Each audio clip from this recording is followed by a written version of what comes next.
Yo,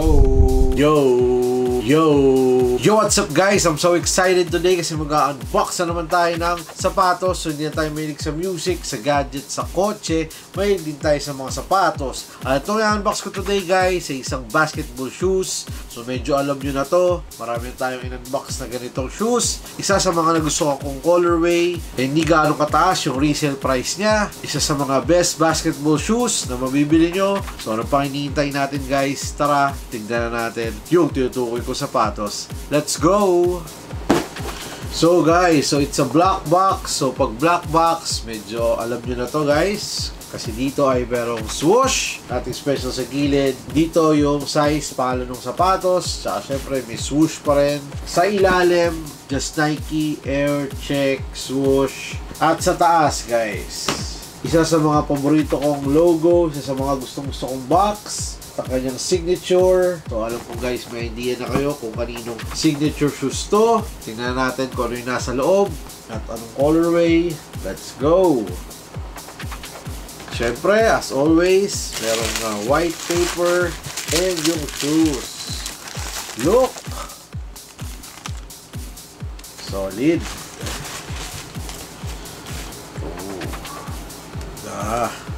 So guys, this is the Nike Kobe 4 Pro Throw in Girl Dad colorway.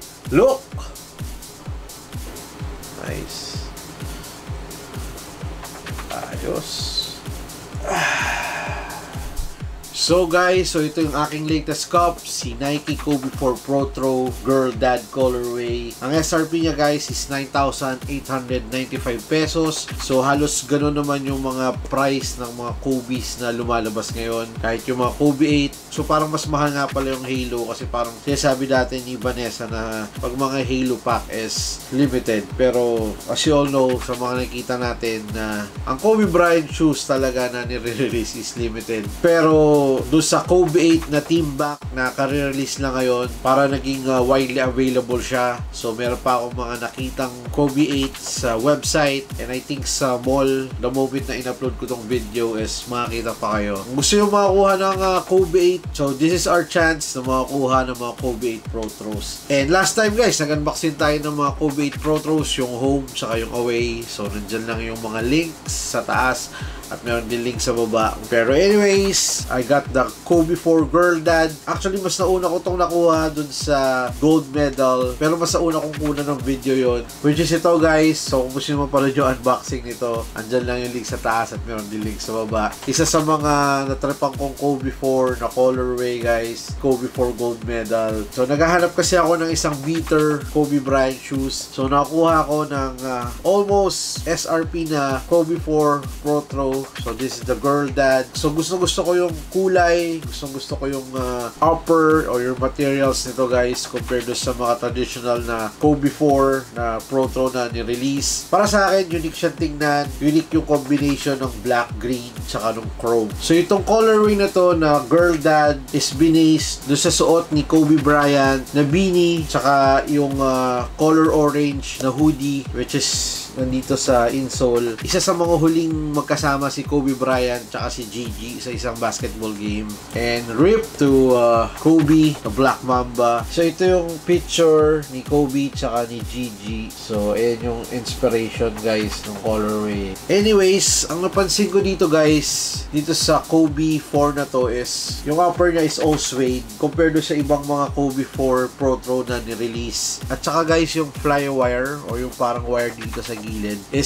hindi siya makikita dito sa Girl Dad. So yun yung isa sa mga selling factor kaya ako nagustuhan to. And isa rin sa mga gusto kong Kobe 4 na hindi ko nakuha is yung Gift of Mamba, yung all black. So alam niyo naman guys na mahilig ako sa mga black shoes pagdating sa basketball shoes. So kung may chance, baka kumuha rin ako ng Gift of Mamba kahit used. Baka yun ang isa sa mga gamitin kong beater shoes. And madalas talaga Kobe Bryant is masarap talaga panlaro. Kahit manood kayo ng PBA, halos karamihan ng players gamit talaga is Kobe Bryant shoes. kahit sa NBA, hanggang ngayon, marami pa rin gumagamit ng Kobe's. Kahit marami ng may signature shoes, Kobe Bryant shoes pa rin ang isa sa mga, para sa akin, GOAT pagdating sa basketball performance. So kung i-rate ko tong sapatos na to, for me, it's 9.5 out of 10. So ganun ko kagusto itong colorway na to. And guys, almost SRP nyo siya makukuha ngayon. Yung resale price na is hindi gaanong mataas. Siguro magdedepende na lang sa size nyo. Pero may nakikita ko na iba nagbebenta ng below SRP dito. I think it's a great deal. Tsaka nung sinukat ko siya, feels nice. Almost the same din naman siya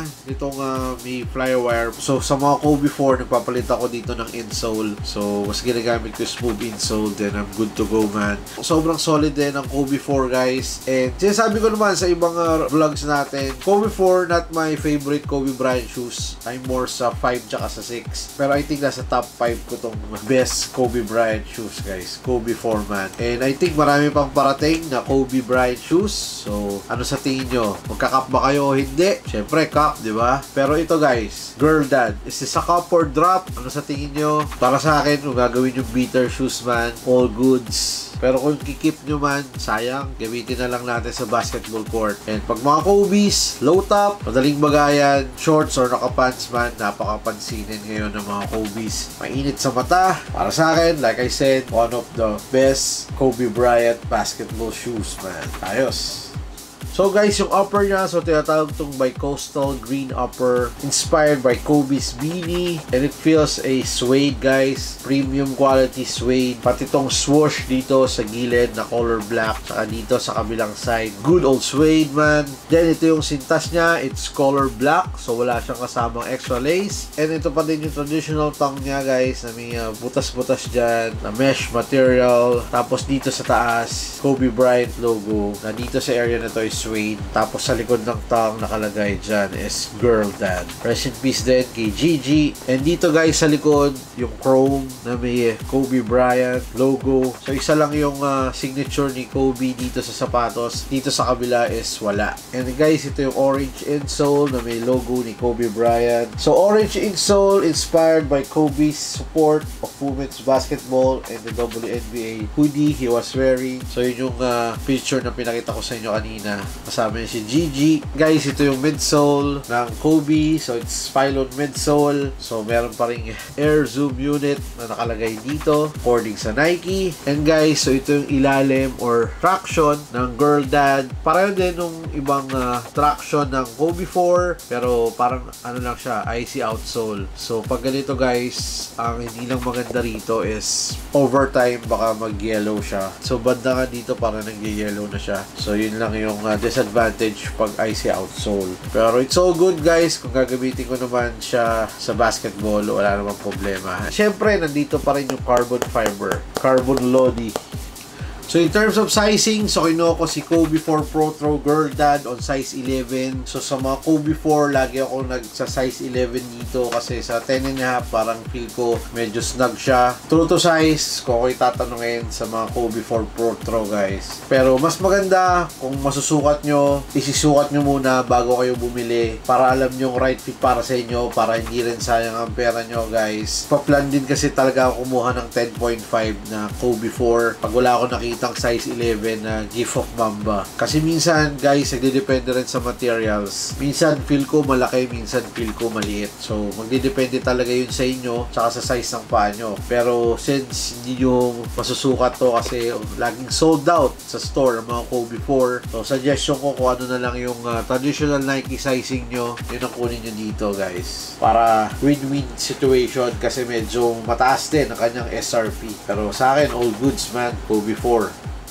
So guys, so maraming salamat sa isang quick look, quick unboxing dito sa ating Kobe 4 Girl Dad colorway. Isang solid na shoes mula sa Swoosh Kobe. Ito na ba yung start ng Kobe Bryant shoes for everyone? So let's see sa mga upcoming releases. And sa lahat ng subscribers sa patuloy na nanonood at sumusuport din sa ating channel, maraming salamat sa inyo, man. Salute! Like and subscribe kasi minsan namimigay tayo ng mga giveaways, and please follow me on Instagram for more updates and details sa ating mga videos, stories, reels, kung ano mga trip natin. So sana kayo supportan nyo ako sa aking mga social media accounts, lalong-lalo na sa Facebook account. So meron din akong Facebook, nag-upload din ako doon ng mga videos, stories, reels, kung may giveaways, kung anong matripa natin. So sana guys, follow me on my socials. And meron din nga pala akong TikTok account, nag-upload din ako doon ng mga new releases, sapatos, fresh from the mall.